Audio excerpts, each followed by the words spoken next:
कर भी राधा नाम जपने में रुचि नहीं आ रही है तो अभी कुछ है, भाग्य में कुछ बकाया है। और दूर जहां आप रहते हो वहां से एक बार 10 मिनट में सब कर लोगे और शरीर छूटने के बाद निश्चित उससे प्रियालाल की प्राप्ति होती है। ये दो शब्द हैं, एक शरीर रहते हुए प्रियालाल की समीपता का अनुभव हो जाना अपने भावदेह से, और एक है अगर नहीं हुआ तो शरीर छूटने के बाद श्री जी की प्राप्ति हो जाती है। भूल भुलैया में मत फंसो, राधा राधा राधा राधा नाम जप करो और खूब आनंदित रहो। जो प्रभु का हो जाता है उसको ये लोक और परलोक भी बड़ी मस्ती से कटता है।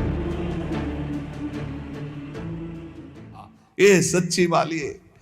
ये जिनकी अभी कुछ भोग बकाया है उनको ये बात समझ में नहीं आएगी, नहीं तो बस राधा राधा राधा राधा सब कुछ हो जाएगा, सब कुछ मान लीजिए, ये सब कुछ हो जाए। हम केवल कोरी अंधी श्रद्धा से नहीं कहते कि भाई सुनी बात और आपको सुना दी, नहीं, बस अब आखिरी बात है राधा राधा राधा। पकड़ लो जिनको पकड़ना है। अभी कुछ है भोगना, इसीलिए है। हम सुनाया करते कि एक पंडित जी जो है किसी जजमान के यहां से गंगा का किनारा पकड़ा, सोचे शॉर्टकट से जल्दी घर पहुंच जाएंगे। तो रास्ते में स्मशान था तो एक खोपड़ी पड़ी थी, वो बड़े ज्योतिषाचार्य थे। तो उन्होंने खोपड़ी में देखा, लिखा था अभी कुछ और बकाया है। उनका अब क्या बकाया है, मर गया, जल गया, हड्डी हड्डी अलग हो गई, अब खोपड़ी अकेले, अब क्या बकाया है। सोचा भाई इसे कैसे पता चलेगा कि अब क्या बकाया, इसको ले चलते हैं। तो एक झोली में डाला और ले गए और एक एकांत कमरे में टांग दिया जहां जल्दी किसी का हाथ ना पहुंचे, देखेंगे भाई इसमें क्या है। घर गए, खाया पिया, फिर दूसरे जजमान के यहां गए। पंडित आए ने सोचा इस बार पंडित जी आए थे तो कुछ लाए और एकांत कमरे में टांगे, हमें लगता कुछ विशेष भेंट है और हमसे बताया नहीं, खुशी के कारण बड़ी खुश हुई। गई तो देखा खोपड़ी। पंडित जी की बुद्धि खराब है, खोपड़ी लाए, गुस्सा आई, खोपड़ी को उठाया, उखली में धरा, मार मुसर उसे चकनाचूर करके और नाली में फेंक दिया जाके। पंडित जी आए जजमान के यहां से अपना पांडित्य कर्म करके और अपने कमरे में गए और जो एकांत में टांगी थी तो कहा कहां है वो झोली। तो बुद्धि खराब, ऐसी अपवित्र चीजें घर में लानी चाहिए। तो बोले क्या किया, बोले सैकड़ों मूसर मार के उसे चूर चूर करके नाली में डाल दिया। बोले यही बकाया था। उसमें लिखा था कि अभी और कुछ बकाया है, तो मुझे पता नहीं था क्या बकाया था। तो ये होना था कि तुम्हारे मूसरों की मार पड़नी थी और नाली में भी पड़ना था। तो अगर राधा नाम की महिमा सुनकर भी राधा नाम जपने में रुचि नहीं आ रही है तो अभी कुछ है, भाग्य में कुछ बकाया है, वो भोग भोगना है। कि ब्रज में वास करो, 84 कोश है ब्रज, जिसका सौभाग्य हो ब्रज में वास करो। यदि ना हो पावे तो मानसिक चिंतन रोज करो। आप जैसे वृंदावन आए हो, गिरिराज जी गए हो, गिरिराज जी को देखा तो अपने मानस कैमरे से खींच लो फोटो गिरिराज जी की।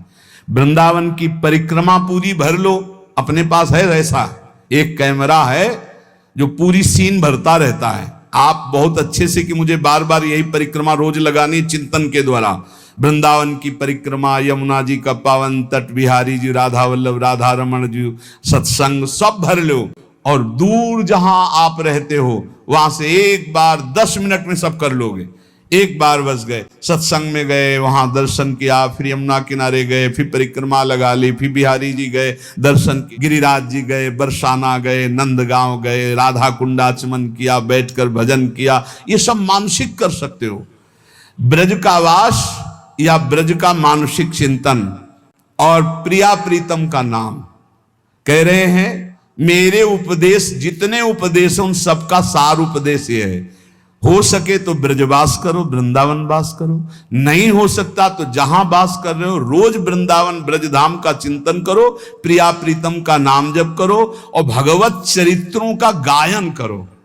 जैसे चतुराशी जी 42 लीला है, प्रभु की लीलाओं से भरे हुए बहुत पद हैं, बहुत सुंदर सुंदर रस भरे पद भाई जी महाराज ने, बहुत सुंदर पद हैं, सरल से सरल भाषा में लिखे पद रत्नाकर में, सरल से सरल भाषा में, उसी से चित्त आकर्षित होकर नित्य विहार की तरफ आता है। अपने लोग उसी से आकर्षित होकर के आए हुए। पहला कृपा प्रसाद भाई जी के ही राधा माधव चिंतन, पद रत्नाकर, बहुत से ऐसी वाणियां जिनके प्रभाव से चित्त युगल सरकार की तरफ खिंचा और उन्हीं के आदेश से फिर नित्य विहार रस की तरफ। जरूर जरूर कुछ पदों की तो कंठ माला बना लेनी चाहिए। जैसे चल रहे हो रास्ते में तो गुनगुनाते हुए चल रहे हो।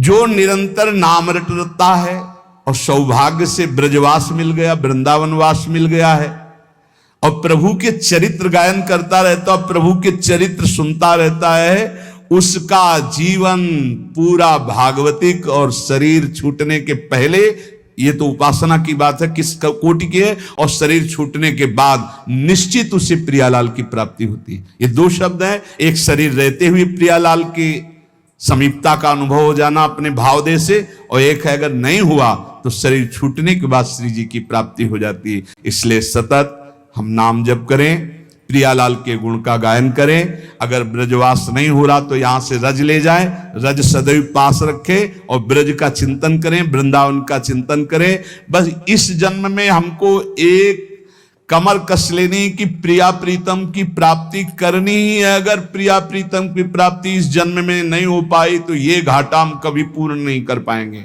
भूल भुलैया में मत फंसो, राधा राधा राधा राधा नाम जप करो और खूब आनंदित रहो। जो प्रभु का हो जाता है उसको ये लोक और परलोक भी बड़ी मस्ती से कटता है।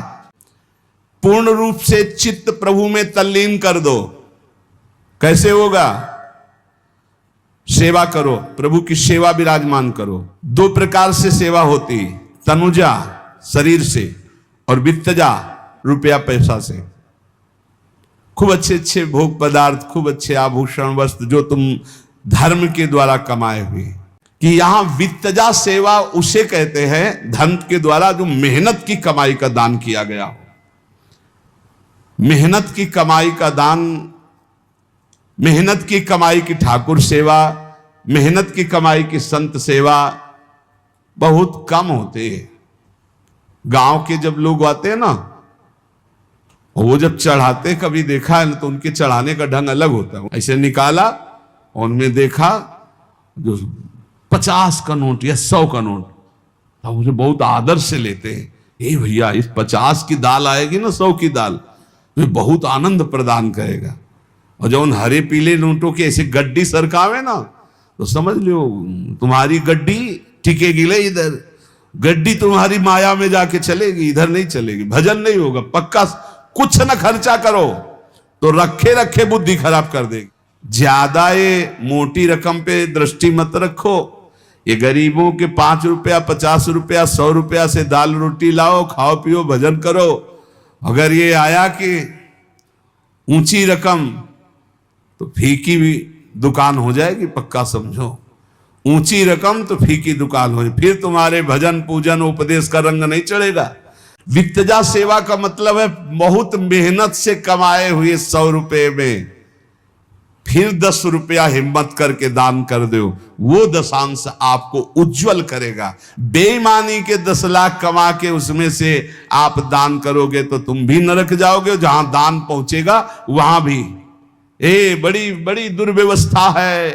ये धन बहुत ही, इसको कभी आदर ना करो भाई, बहुत खतरनाक है। जहां जाता है वहां भारी से भारी दोष पैदा करने लगता है। रुपया भारी से भारी दोष पैदा करता है।